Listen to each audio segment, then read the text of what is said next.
I get I get an error that host disabled participants can share. Okay.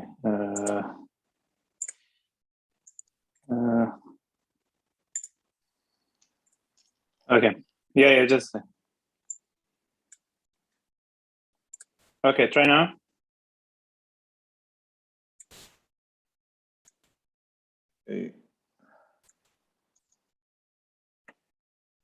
Okay. Should be fine now.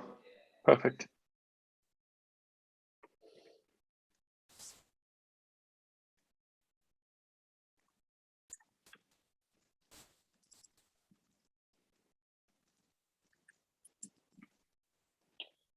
Okay.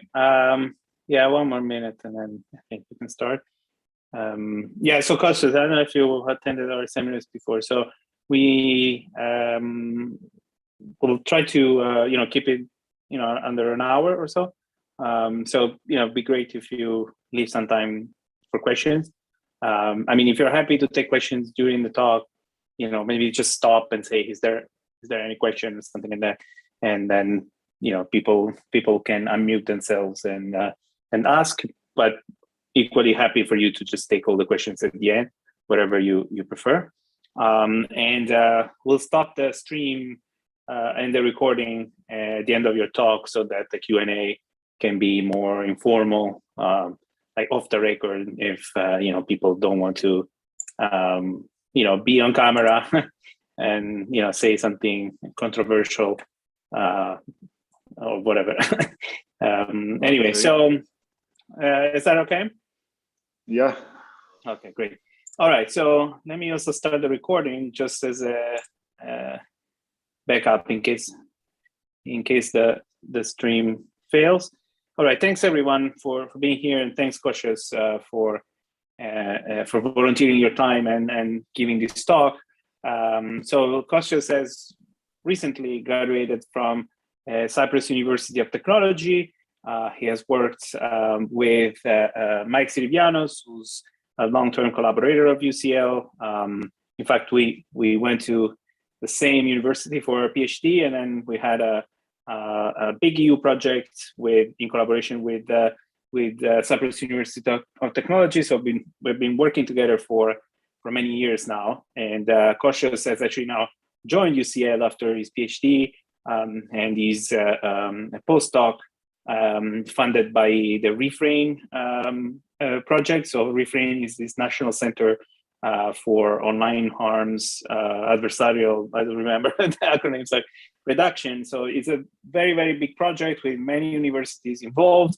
UCL is one of the founding partners of the center, and we got a good amount of funding to run the center and to have funded research projects, and hire research fellows like Kostas and Aidin, who's also, I see him on the call, and there's going to be more people joining in the next few years, and there is other projects starting in various universities. So there is going to be overall, a lot of work around online harms and privacy technologies as part of Refrain. Anyway, so I know this wasn't really an introduction to Kostas, but more to Refrain. But I also wanted to use this as an excuse for people at UCL and elsewhere that want to engage with the Refrain kind of work to get in touch.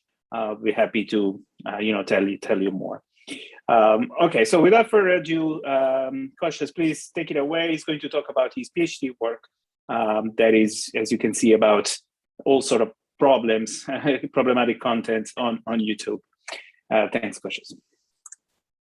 Okay, so thank you, Emiliano, for the introduction, and thank you everyone for attending.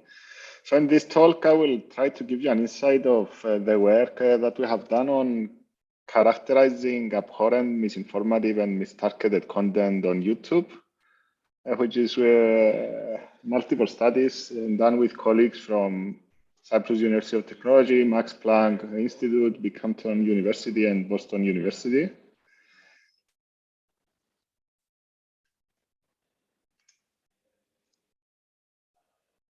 Okay, so a few things before we start. Throughout this presentation, I'm going to use a lot the terms recommendation algorithm and recommendation graph. When I say recommendation algorithm, I actually refer to the system behind YouTube, which is responsible for deciding the videos that will be presented on the user's homepage on YouTube, or the videos that will be recommended to the user while watching another video. And when I say a recommendation graph,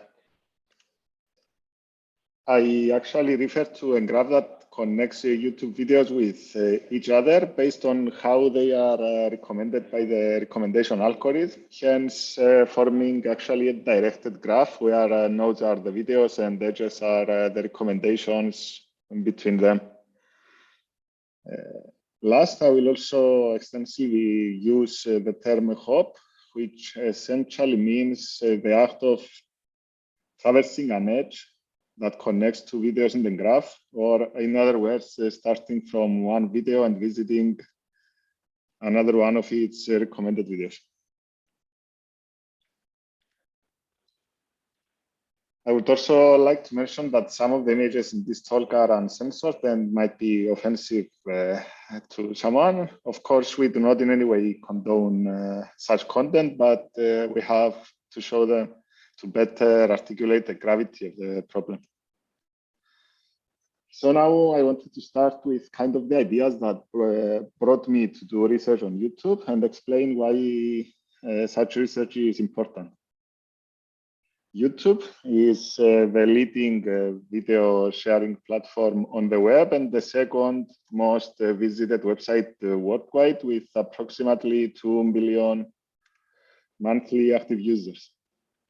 Every minute, 500 hours of video is uploaded on the platform by YouTube creators or uploaders. And from that number, we can imagine the amount of data that this platform must manage. And last, but probably the most important fact, according to YouTube's product chief, more than 70% of what people watch on YouTube is determined by its recommendation algorithm. So on the bright side of the platform, users can access a large amount of well-produced content ranging from educational videos for kids and students to entertainment videos like cartoons and music.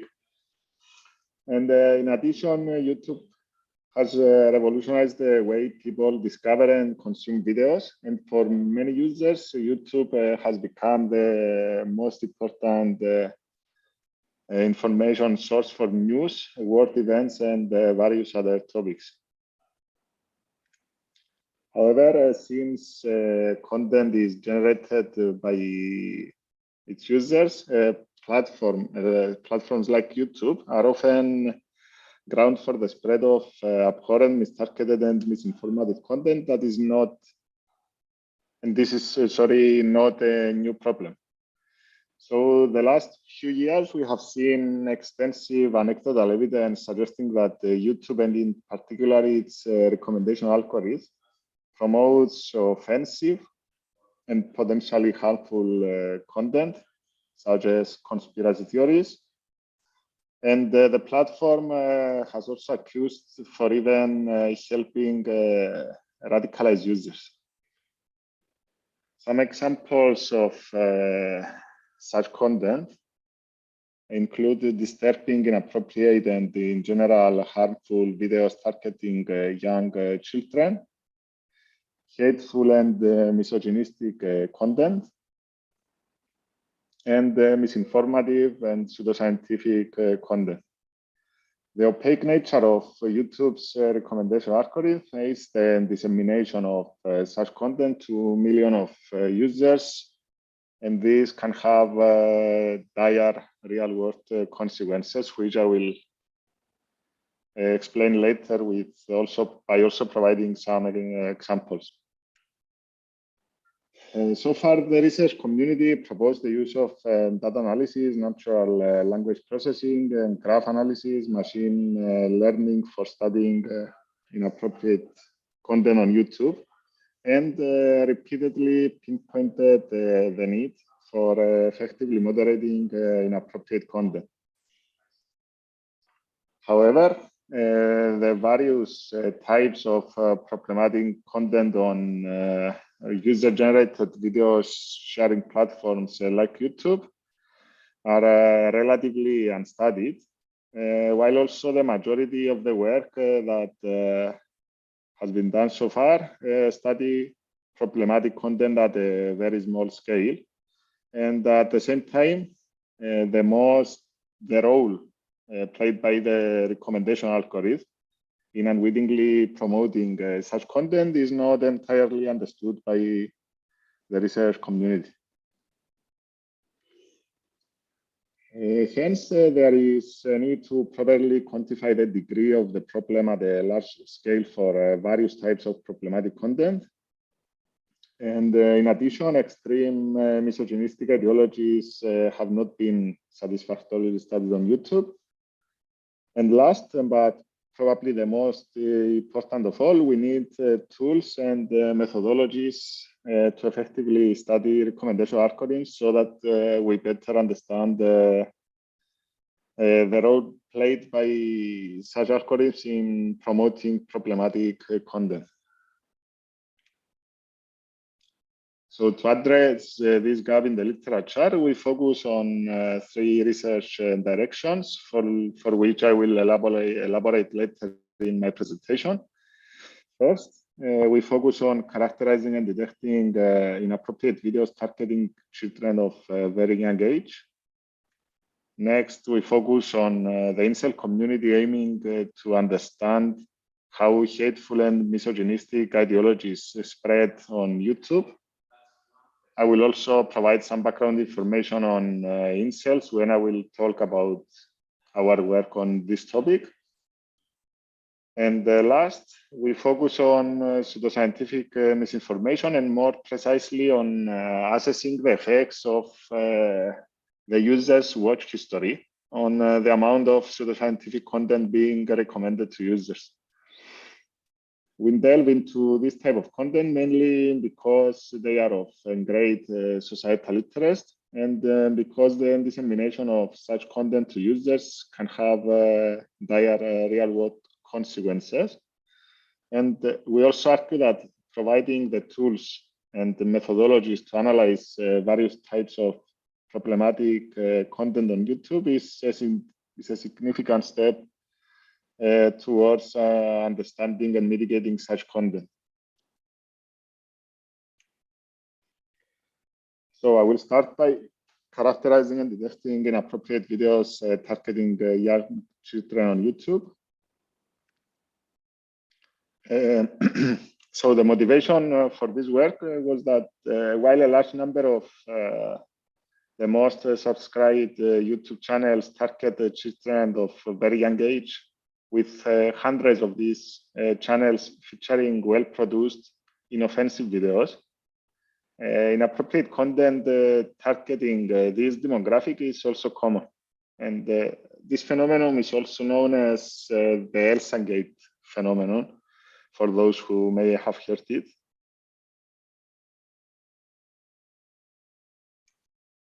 So motivated by that, we aim to answer three research questions. First, can we build a classifier that automatically detects disturbing content targeting children on YouTube? The second one, how likely is it for a toddler to come across inappropriate videos when starting from a benign video? And last, is YouTube able to effectively tackle the problem in a timely manner? To create our datasets for this work, we first used Reddit to compile a list of keywords, which we later used to search YouTube and collect videos. And Reddit actually is a popular news aggregator, also known as the front page of the internet, where a user can start a new thread or discussion by creating a submission with a URL, while other users can reply in a structured way with or without a URL. And Reddit consists of more than 1 million communities called subreddits, which are created from users of the platform. So for our data collection, we focus on 2 subreddits, namely r/Elsangate and r/Full Cartoon on YouTube. The first one, Elsangate, is actually a subreddit devoted to study the problem of inappropriate videos targeting children on YouTube, while the second one is a more generic subreddit where users share benign child-related videos. To collect videos, we use the official YouTube data API, which provides metadata of videos uploaded on the platform, and we create 4 different sets of videos following different approaches, collecting in total 857,000 videos. To collect videos related to the Elsangate phenomenon, as well as benign child-related videos, we compile 2 lists of keywords from the titles of the videos posted on the 2 subreddits I mentioned earlier, r/Elsangate and r/Full Cartoon on YouTube. And we use these lists to search YouTube and collect the top 30 videos for each term in the list that we created. We refer to the disturbing videos as Elsangate related videos, and to benign child related videos as other child related videos. And sorry for missing this. For a more representative analysis, we also collect a set of random and a set of popular videos. To study the impact of YouTube's recommendation algorithm for each different set of videos, we also iteratively collect their recommended videos for up to 3 hops.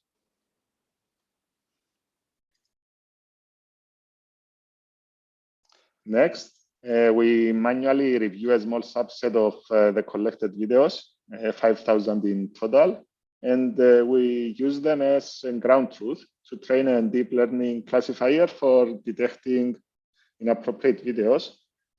And this classifier actually processes various metadata of a given video, including its thumbnail, title, tags, and statistics. And the classifier processes each type of input separately and then concatenates them to decide whether the video is inappropriate or not. The developed classifier can detect inappropriate videos with 84.3 accuracy.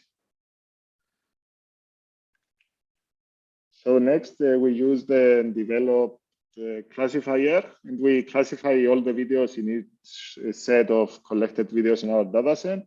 And among other things, we find that 1% of the Elsangate related videos are inappropriate.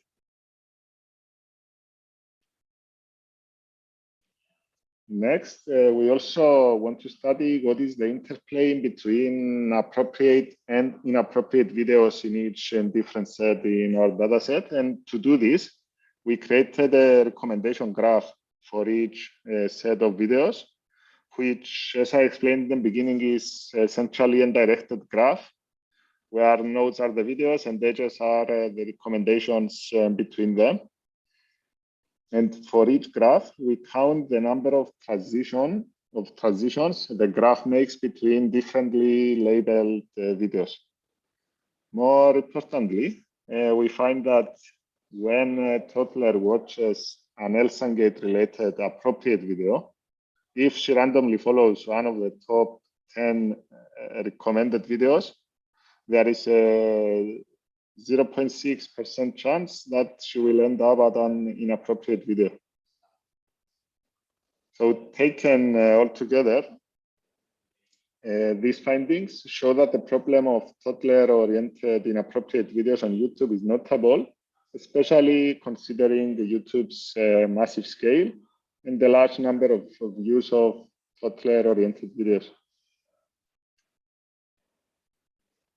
Next, to assess how prominent the problem is on a larger scale and to find how likely it is for a toddler to come across inappropriate videos, we perform live random walks on YouTube's recommendation graph using the YouTube Data API.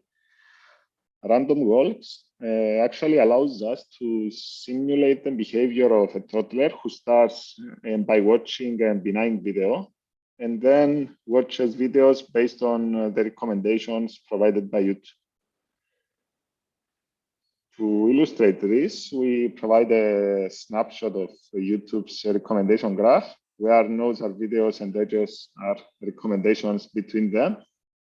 And we also have our random walker. So initially, we select a video to start our random walk. And then we randomly select another video from among the top 10 recommendations of the selected video. And we repeat this process until we reach 10 hops, which constitutes the end of a single random walk. To select the videos from which we start our simulations, we search YouTube using a list of Elsangate and other child-related keywords from our data collection, as well as a list of sanitized Elsangate keywords.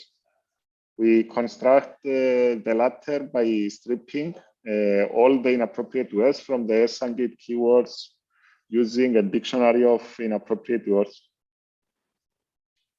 So for each list of keywords, we perform 100 random walks and we plot the cumulative percentage of inappropriate videos found in our random walks. More importantly, we find a 3.5% chance of a toddler who starts by watching a benign video to be recommended inappropriate ones within 10 hops. So finally, to assess whether YouTube can effectively tackle the problem in a timely manner, we count the number of deleted videos in our manually reviewed ground truth dataset. And we find that only 24% of the inappropriate videos were removed, while from those that were still available, only 8% of the inappropriate ones were marked as age restricted. Here, it is important to mention that an age-restricted video is only available to be watched on YouTube to users over 18 years old. So if mainly if you are not logged in and YouTube is not aware of your age, you cannot see this video. In general, these findings indicate that YouTube's deployed countermeasures eliminated some of the inappropriate videos, but they are unable to tackle the problem in a timely manner. Hence, I think as a general takeaway, we can say that as of May 2019, when we performed this study, YouTube was not a safe place for young children. However, it's worth noting that in the meantime, YouTube started taking drastic measures to tackle the problem. And more precisely, after an agreement with the US Federal Trade Commission, from January 2020, YouTube requires from channel owners to specify whether their content is directed at children or not. On videos marked by the uploaders as directed at children, YouTube blocks data collection for all viewers, as well as comments and targeted ads.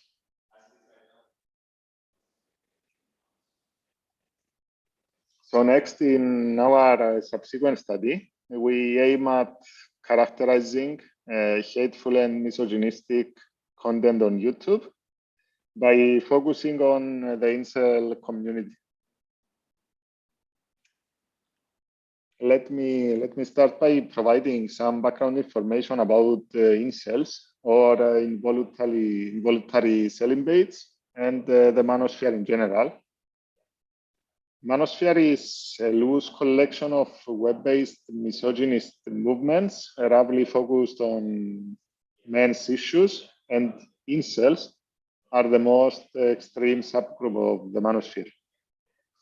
Hence, we believe that it is not yet just another ideology. Instead, incel ideology is an extremist ideology where sexual motivations drive people to become radicalized. And what makes them even more dangerous is that they are actually honest about what is causing their frustration.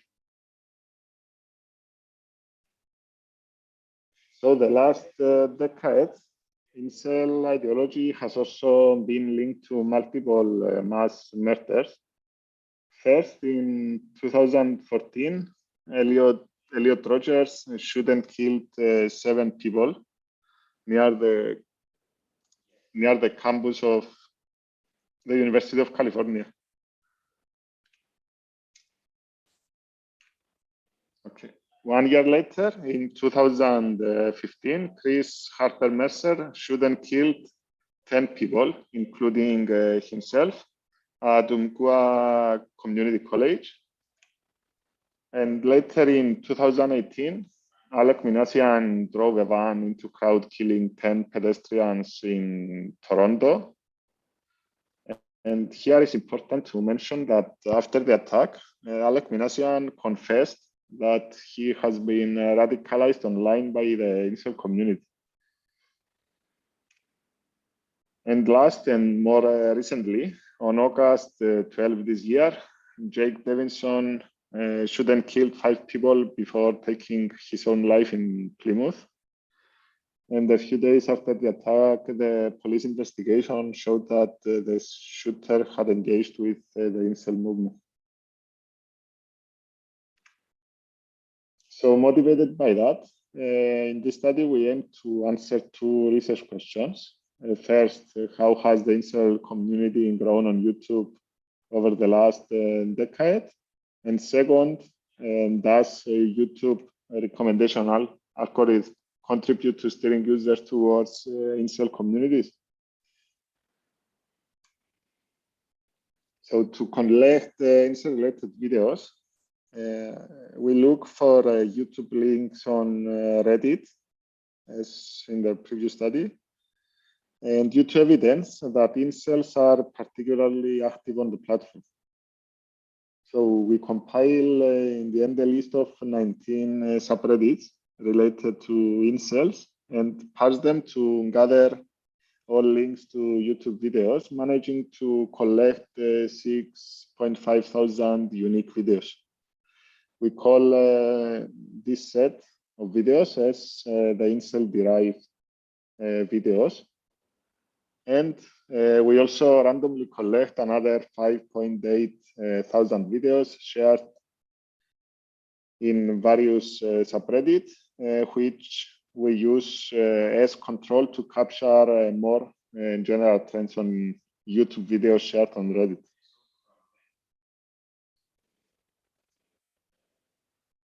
To annotate these videos in our dataset, we devise actually a slightly different methodology where we use a lexicon of 200 incel-related terms, terms that are rarely used by members of the incel community. And we look for them in the comments and the transcript of the collected videos. So we annotate the video as incel-related if it contains at least 1 incel-related term in the transcript and at least 3 in the comments. Otherwise, the video is considered as other. Our final label dataset includes 290 incel-related videos and 6.2 other videos in the incel-derived set, and 66 incel-related and 5.7 2,000 other videos in the control set. So we then use the collected videos to explore how the Incel community has evolved on YouTube and Reddit in terms of videos and comments. By checking the percentage of videos published per month, we find a steady increase in Incel activity after 2016. To further verify this trend, we inspect the number of unique commenting users per month for both YouTube and Reddit, and we find a substantial increase in the number of unique commenting users of the Incel derived videos after 2016. So to verify whether this sharp increase is due to increased interest by random users or to the Incel community maintaining its user base, we use the overlap coefficient similarity metric to measure user retention over time. And more precisely, we calculate the similarity of commenting users of a particular month with those doing so the month before. And we find a sharp growth in user retention on Incel-related videos after 2017. Here, note that the higher user retention of other videos in both sets is likely due to the much higher proportion of other videos in our dataset. So taken all together, these findings indicate that Incels are increasingly exploiting YouTube to broadcast and discuss their views. Next, to find how likely it is for YouTube to recommend an Incel-related video, we built and analyzed 2 recommendation graphs by collecting the top 10 recommendations of each video in the 2 sets of videos in our dataset. And we annotate the collected videos, and for each recommendation graph, we count the transitions that the graph makes between differently labeled nodes, as in the previous study. And here, more importantly, we find a 2.8% chance that the user will be recommended an Incel-related video when watching a non-Incel-related one. This actually indicates that YouTube's recommendation algorithm cannot discern Incel-related videos, which are likely misogynistic.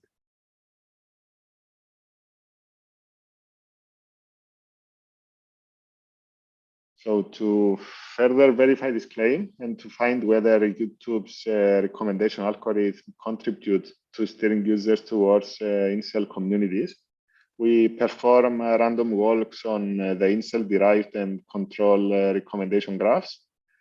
And we plot the percentage of finding at least one Incel-related video in a random walk for both graphs.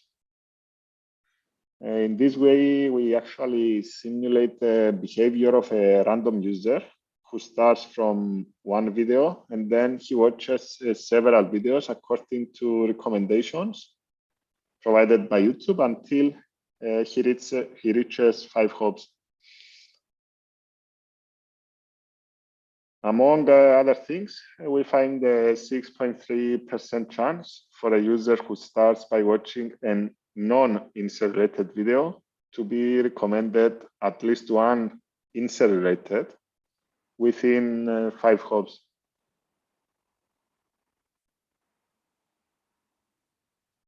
So moving to our third study, maybe it's time to take a break and ask if we have any questions up to now. Yeah, just to quickly clarify, with one hop, do you mean just going from one video to the next video? Okay. Yeah. I have a question, if you don't mind. First, thanks for the interesting talk and topic. so far. So I have two questions. So feel free to skip either if you don't have time to answer. First is, how do you define children?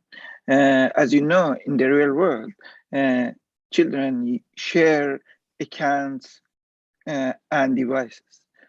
That's why parents may use the same device and account for their for whatever they are interested in. How could you isolate these incidents? And would we have the same results if you use a dedicated device and dedicated accounts for children? That's first question, if you can say it. And the second one, I don't know if you have answer. Can you, in general, fool an algorithm to recommend certain content to certain victims? So if I'm an adversary, can I fool the recommendation algorithm given the victim's only username? That was my two questions.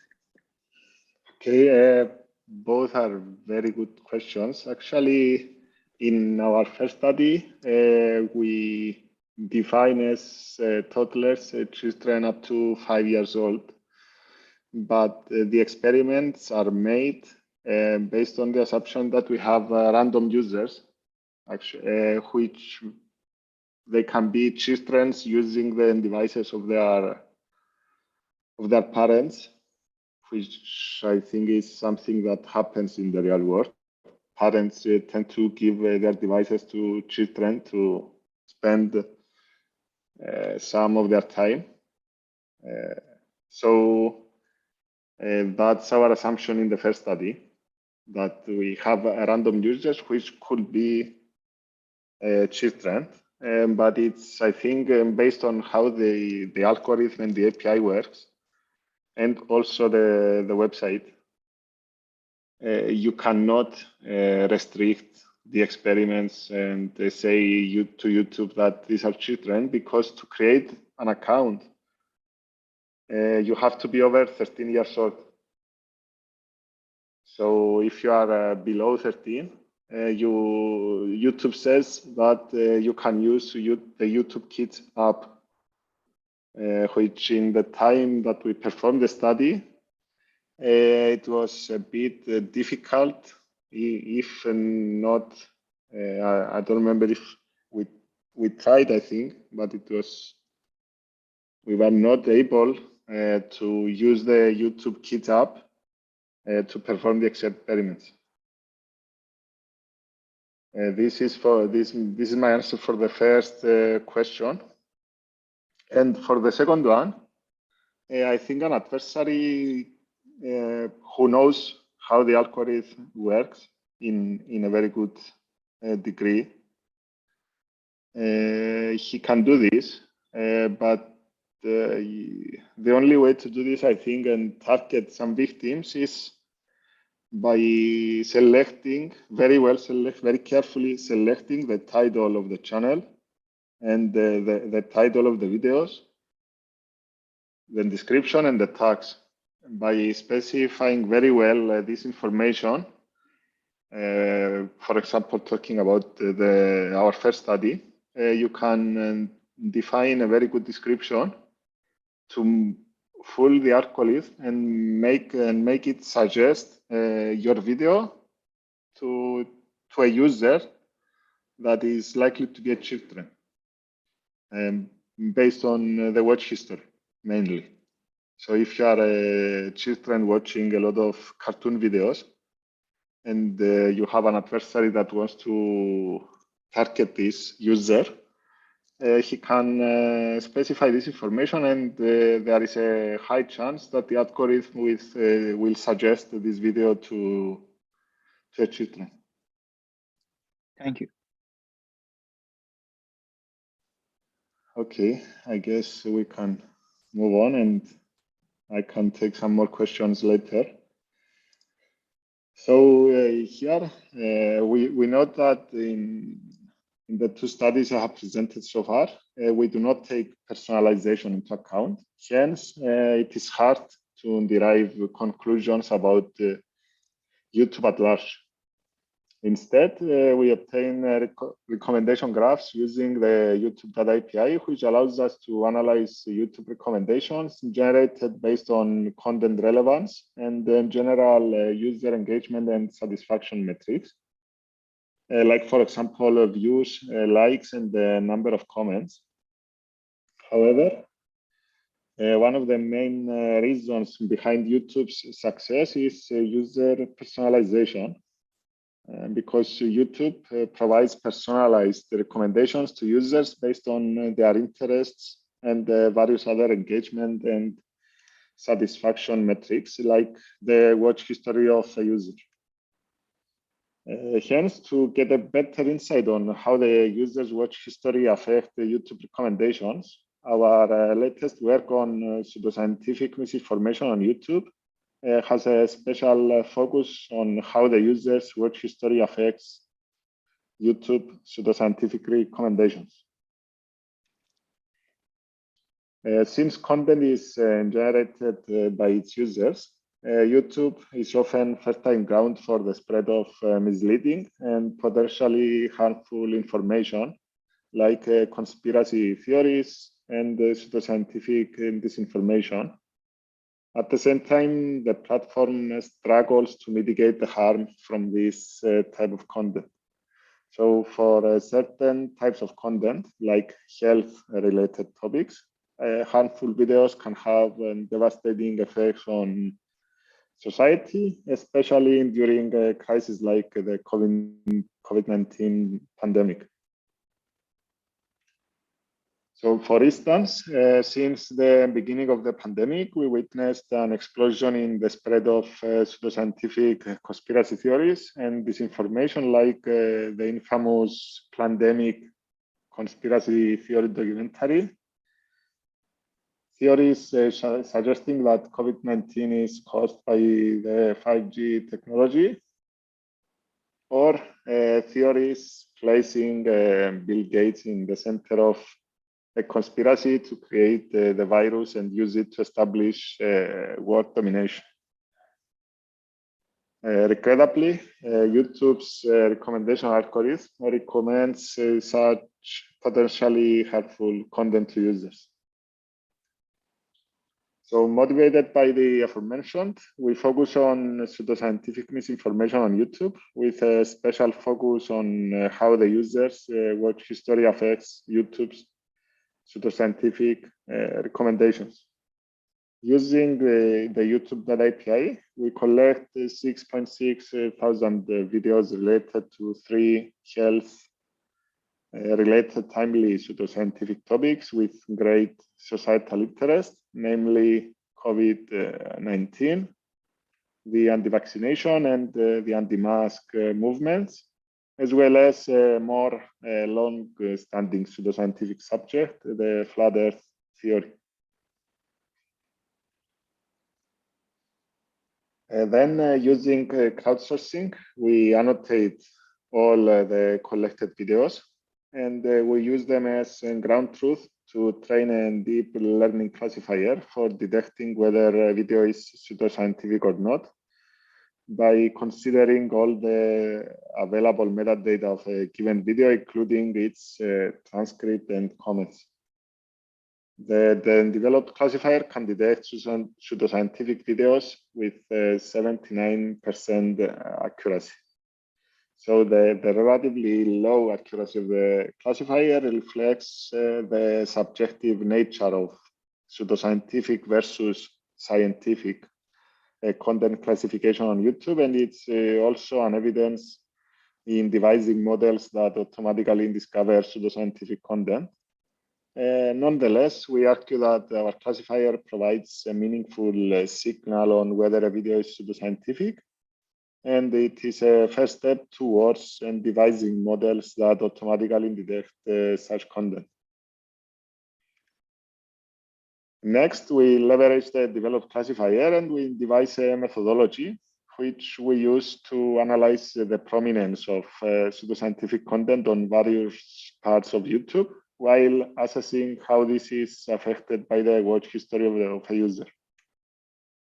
We implement our experiments as scripts that simulate the behavior of real users with varying interests who search YouTube and watch videos based on recommendations. For this, we carefully crafted the YouTube user profiles, each one with different watch history, while we keep all the other account information the same. And to build the watch history of the user profiles, we select the most popular videos from our ground truth dataset, and we have each one of the profiles we use watching 100 videos relevant to their interests. So for our experiments, we built 3 distinct user profiles. One user interested in scientific content, another one interested in pseudoscientific content, and a third one interested in both scientific and pseudoscientific content. So the last one is more of a random account who navigates YouTube watching all types of videos. To simulate the non-logged-in users, we also perform experiments with a user who does not have a Google account. And we also perform experiments using the YouTube Data API to investigate the differences between YouTube as an application and its API.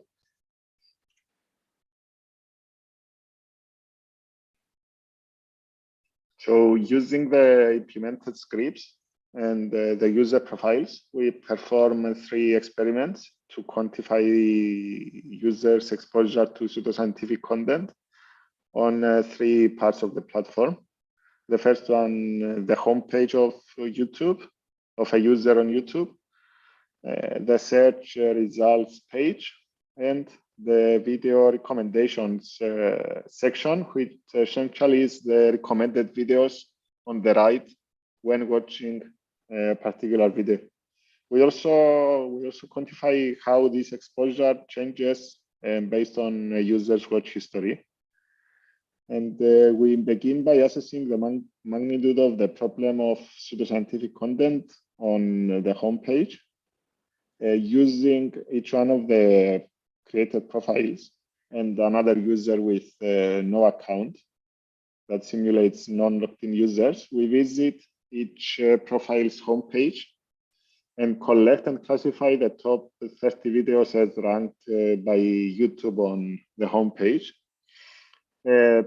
Here, we cannot perform experiments using the YouTube Data API since it does not support this functionality. It does not provide results like for the homepage of a user.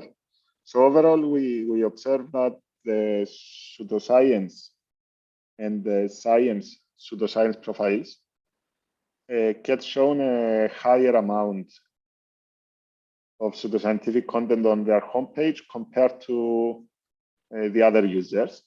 And we also verify the statistical significance of this finding using the Fisher's exact test. Next, we focus on quantifying the prevalence of pseudoscientific content when users search for videos on YouTube. For this experiment, we use the 4 pseudoscientific topics used to create our ground truth dataset. And for each topic, we perform search queries on YouTube using all the 3 user profiles, as well as the 2 non-logged-in users, one using a browser and another one using the API. And overall, for more traditional pseudoscientific topics like flat Earth, YouTube search returns more pseudoscientific content. While we also find that for the 3 topics presented here, YouTube outputs more pseudoscientific content to the pseudoscience and science pseudoscience profiles compared to the science one. Last, we note that when searching for COVID-19, all the recommended videos are not pseudoscientific. And this is interesting and probably suggests that YouTube's recommendation algorithm does a better job in recommending less harmful videos for COVID-19 at the time that we perform our experiments. So next, in our last experiment, we assess how prominent the problem of pseudoscientific content is on a larger scale, and by performing controlled live random walks on YouTube recommendation graph, while also measuring the effect of users' watch history. Actually, this lets us simulate the behavior of users with different interests who search the platform for a video and then subsequently watch several videos according to recommendations up to 5 hops. The plots show that the percentage of pseudoscientific videos encountered over all unique videos that the random walker reaches up to the kth hop. Initially, we find that for all topics, the amount of pseudoscientific content being suggested to the pseudoscience profile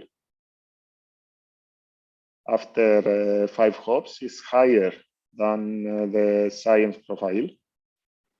In addition, for more traditional pseudoscientific topics like flat Earth, YouTube suggests more pseudoscientific content to all users except for the YouTube data API. And overall, in most of the cases, the watch history of a user does affect user recommendations and the amount of pseudoscientific content suggested by YouTube's algorithm. This is also evident when checking the results of the random walks performed with the non-logged-in user from a browser. So okay, great. I was about to tell you to wrap up. No, I mean the last slide. Go ahead. Yeah. So to summarize, in this study, we find that the watch history of the user substantially affects what videos are suggested to the user, and that pseudoscientific videos are more likely to appear in search results than other parts of the platform. We also find a higher rate of recommended pseudoscientific content for more traditional pseudoscientific topics. And the last, although YouTube seems to tackle COVID-19 related misinformation in its search results, users still receive recommendations to questionable content related to the pandemic. Okay, thank you everyone for your attention, and I'm happy to answer and discuss more questions. Awesome, thanks, Cassius. Since a lot of people have already dropped off, but I mean, we did get a few questions here and there. Any questions from the people here? Let me stop